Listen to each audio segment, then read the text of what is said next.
2 வருஷம் நீ கணக்கு பண்ணிக்க. முதல் வருஷம் நீ 1,00,000 ரூபா வருமானம் வந்துச்சாக்க அடுத்த வருஷம் 1,10,000 உனக்கு வரணும். அதே 1,00,000 ரூபா உனக்கு வருமானம் வந்துச்சுண்டா நீ முன்னேறது கஷ்டம். அதுலயே மாதிரி இருக்கும். இவங்க குடிச்சிட்டு பேசுற பேச்ச குடிக்காம உட்காந்து கேட்கறது பெரிய கஷ்டம். ரொம்ப கஷ்டமா இருக்கு. குடிச்சு விட்டே கேட்டுருவோமேன்னு வேற உட்காரணும் இருக்கான். ஆமா, அந்த மாதிரி இருக்கு. இப்ப இது இப்படியே கடந்து போகுதாமாப்ல. இது இப்படி கடந்து போய்கிட்டு இருக்கல. இப்ப சம்பளத்தை வாங்கி அவனை அந்த அந்த அந்த மனுஷனுடைய வாழ்க்கை எப்படிலாம் வந்து டேர்ன் ஆகுதுன்னு பாருவான். அவன் அந்த வெளிநாட்டுக்கு ஏறுறான் பத்தியா. ஏற போகும்போது அப்பாவி மனுஷனுக்கு தெரியாது வாழ்க்கையில நம்மள முன்னிலை கொண்டு வெளிநாடு போயிட்டு 2 வருஷமா 3 வருஷமா சென்று வருவான். வந்தா ஒரு வீடு கட்டணும் கூட ஒரு எண்ணம் வரும். ஆமா, இதுல பாரு, இவன் ஒரே ஆளா இருந்திருந்தா பரவாயில்ல, தப்பிச்சிருவாமாப்ல. இதே அக்காவோ தங்கச்சி இருந்துச்சுன்னு வச்சுக்க, அந்த பயக்க அவன் வந்து முடிஞ்சு. ரொம்ப ஃபீல் பண்ண. ஐயோ தங்கச்சி மோஸ்ட்லி நம்ம பார்த்த வரைக்கும் என்னுடைய அனுபவம் எங்களுக்கு வந்து நிறைய பேர் அக்கா கல்யாணம் கொடுக்கணுங்கிற ஒரு அந்த அதுலயே ஒரு குரூப் இருப்பாங்க. குடும்ப கஷ்டம் தான். தங்கச்சியை கல்யாணம் முடிச்சு கொடுக்கணுங்கிற ஒரு இவங்க எல்லாம் பிக்சர் சம்பளமாப்ல. மாத்த முடியாது. உனக்கு படிப்பு இருந்துச்சுன்னா உன்னுடைய லெவல் மாறிக்கிட்டே இருக்கீண்டா. படிப்புல ஒரே கேட்டகரியில இருப்ப. இப்ப உதாரணத்துக்கு இப்ப நம்ம ஒரு பரோட்டா மாஸ்டர் வச்சுக்கிறோம். இப்ப நம்ம கடைசி பரோட்டா மாஸ்டர் தானே. கடைசி வரைக்கும் 1000 ரூபாய் சம்பளம்ல 1000 ரூபாய் வாங்கிட்டு இருக்க 2000 எனக்கு தருவாங்களா? எனக்கு 5000 ரூபாய் சம்பளம் கஷ்டமா. படிச்சவங்க அப்படி இல்ல. கம்பெனி தகுந்த மாதிரி எக்ஸ்பீரியன்ஸ் வருஷம் எக்ஸ்பீரியன்ஸ் சரியா கூடும். அப்ப அவன் என்ன வேணா செஞ்சிருவான் பாரு. இது வந்து படிச்சவங்க கம்பெனி நடந்த தேவையில்லை. அவனுக்கு அடுத்த போயிட்டே இருப்பான் பாரு. அவங்களுக்கு பிரச்சனை அந்த மாதிரி என்ன பிரச்சனை எடுத்து கேட்பாங்க. ஆமா, அப்ப இவனை பாரு இங்க வந்து பாத்துட்டு ஒரு வீடு கட்டணும் அடுத்த ரவுண்ட் ஏறுவான் திருப்பி. ஆனா அது காலப்போக்கில் அவனுக்கு அந்த வெளிநாள் இருக்க வேண்டியது பிடிக்காது. ஆனா ஆனா வந்து அவனுக்கு வெறுப்பு தெரியும். ஆனா வேற ஆப்ஷன் இருக்காது. இங்க வந்து பாத்தியாக்க உனக்கு வந்து வீடு கட்டணும், தங்கச்சி கல்யாணம் முடிச்சு கொடுக்கணும். கல்யாணம் சாதாரண வேலையா? சும்மா இருக்கு.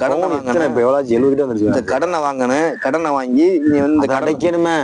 கடனை அடைக்கணும். இதுக்கெல்லாம் சீக்கு நோக்காடு வேற வந்துடும். அவனுக்கு இருக்கு. ஆனா அது வரைக்கும் அவனும் கல்யாணம் வைக்க முடியாது. உண்மையிலே மாஸ்டர் நான் பாத்திருக்கேன். 39 வயசு 40 வயசு கல்யாணம் இருக்கா மாஸ்டர். 40-45 வயசு வரைக்கும் ஆகாம நான் நிறைய பேர் பாத்துருக்கேன். அக்காங்கச்சின்னு சொல்லிட்டு. ஆனா இதுல ஒரு சில பேர் படிச்சாளுக்குன்னு இதுல மாட்டிக்கிறேன். ஆமா, அது ஒண்ணு இருக்கு. படிச்சால் எப்படி மாட்டுதுண்டா அந்த அந்த அவங்க ஃபீல்ட்ல போகாம இன்கேஸ் கிடைச்ச வேலையை பார்ப்போம் அப்படின்னு ஒரு கேட்டகரி இருக்குன்னு. ஆமா, அப்படி கரெக்டா இல்ல. இப்ப கிடைச்ச வேலையை பாத்துக்கிட்ட அவங்க படிச்ச வேலையை தேடினாங்க. ஆமா, ஆனா இவங்க கிடைச்ச வேலையை போதுன்னு இதுலயே ஓட்டுறவங்க இந்த மாதிரி மாட்டிக்கிறாங்க. அதுவும் இருக்கு. நம்மளுக்கு ஏன்னா அந்த கம்பெனில சூப்பர்வைசரா இருந்துருவோம் அப்படின்னு வச்சிருக்கோம். நம்ம இதுக்கு படிச்ச வேலைக்கு போ, இதுல நமக்கு வந்து மாசம் 50,000 கிடைக்குது. 50,000 போதுமாக்க. அதாவது இப்போ மனுஷனுடைய வருமானம் எல்லாம் கேட்டுக்க மாப்பிள்ள. ஒரு 2 வருஷம் நீ கணக்கு பண்ணிக்க. முதல் வருஷம் நீ 1,00,000 ரூபா வருமானம் வந்துச்சாக்க அடுத்த வருஷம் 1,10,000 உனக்கு வரணும். அதே 1,00,000 ரூபா உனக்கு வருமானம் வந்துச்சுண்டா நீ முன்னேறது கஷ்டம். அந்த கிடைச்ச வேலையில நம்ம உட்காந்து பாத்துக்கிட்டு இருப்போமே. அந்த 50,000 போதும் நினைச்சு நம்ம ஒரு வருஷத்துல நம்ம சொல்றோம் பாரு, 1,00,000 ரூபா உனக்கு ஒரு வருஷம் வருமானம் இருந்துச்சுன்னா அடுத்த வருஷம் உனக்கு அதை விட கூடணும். ஏன்னா வருஷம் உனக்கு வந்து விலைவாசி ஏறிட்டு. விலைவாசி ஏறுதுல அது இன்னும் யோசிக்கணும். சில பேர் யோசிக்கல. நமக்கு வந்து பாரு, நீ கம்பெனில ஒரு வேலைக்கு சேர்ந்திருப்ப. நீ சேரில் உனக்கு 50,000 சம்பளமா இருக்கீங்க. 4 வருஷம் உனக்கு 50,000 சம்பளமா இருக்கீங்க. அப்புறம் என்ன ஒண்ணும் புரியல. யோசிக்கணும். விலைவாசி ஒத்துருமாதெல்லாம் 50,000 ரூபாய்க்கு அப்படின்னு யோசிக்கணும்ல. இல்ல சொந்த தொழிலுக்காச்சும் போகணும். ஆமா, சொந்தமா ஏதாச்சும் சொந்த தொழில் பண்றோம்னா நம்ம நாட்டுல செய்ய முடியும். உண்மையிலே என்ன சொல்றாங்கல்ல, 140 கோடி பேர் மக்கள் உள்ள நாடுறா. ஆமா, அவ்வளவு பெருங்குண்ட நாடு இந்தியா. பெருங்குண்ட நாடுல இந்தியா சும்மா லேசப்பட்ட நாடா? யோசிச்சு பாரு. ஆமா, அப்படி நாட்டுல நம்மளால சம்பாதிக்க முடியல. எப்படி?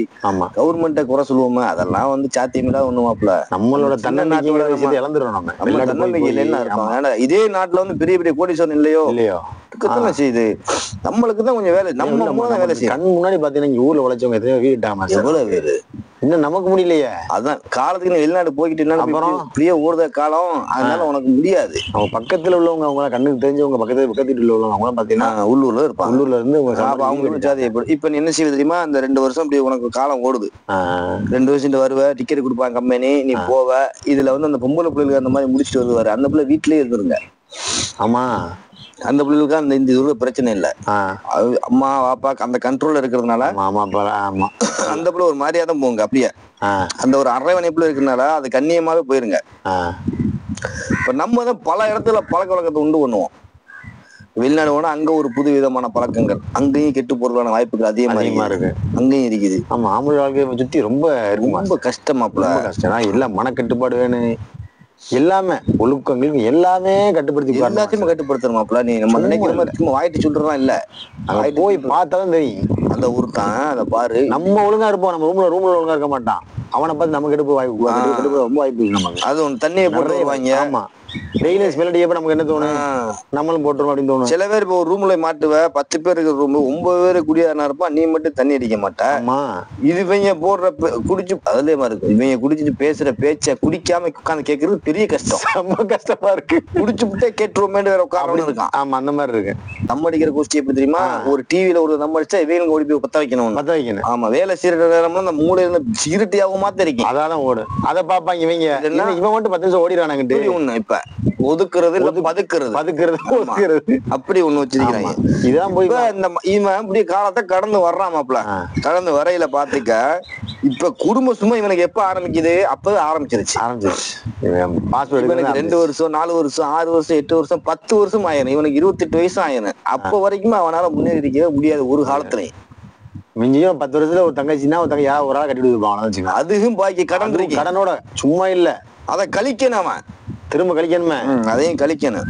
அப்புறம் கடன் கழிக்க ஒரு ஓடணும். இப்ப கடன் நீர் எப்ப கட்டுறது, இப்ப இந்த கடனை கழிக்கிறதுக்கு அவன் போவான். இதுல தம்பி இருந்தா தம்பி அங்காரு, இப்ப இதுல ஒரு தம்பி தான் வச்சுக்கிடுவான். இவன் என்ன செய்வான், தம்பியை படிக்க வைக்க பாப்பான். நீ அம்மா படி, நான் படிக்கல, நீயாவது படிடா அப்படின்னு இப்படியே சொல்லி படிக்க வைப்பான். இதை நீ முன்னாலேயே நீ ஆளுக்கு சொல்ல போகும்போது கேட்டிருந்தேன்டா, இந்த மாதிரி ஒரு கஷ்டம் வந்திருக்காது. கண்டிப்பா சும்மா அதான். ஆனா சொல்லுவாங்க, அடே படிங்கடா, படிச்சு ஒரு ஆள் ஆயிரலாம். ஆனா அந்த வயசு பருவம் புரியாது, அப்ப புரியாது மாப்பிள்ள. ஆனா பின்னால படம் போகும்போது மூட்டு போய் அப்படி மாதிரி யோசிப்பாங்க. ஆமா, எவ்வளவு பாத்துருக்கிறோம். இவன் அந்த அண்ணங்கார முதல்ல செடி ஆயிட்டான்டா, தம்பியை வந்து செடி ஆக்கிடுவான். எப்படி ஆக்கிடுவான்டா, இவனையாவது பேர் படிக்க வச்சுக்கிறேன், அதுலயும் மிஞ்சி போறவன் இருக்குன்னு செய்யறான். ஆமா ஆமா. அப்ப அந்த குடும்ப கஷ்டங்கள் எப்படி ஆரம்பிக்க போகும்போது பாரு, அப்ப இவனுக்கு ஒரு கல்யாணம்னு ஒண்ணு வரும்.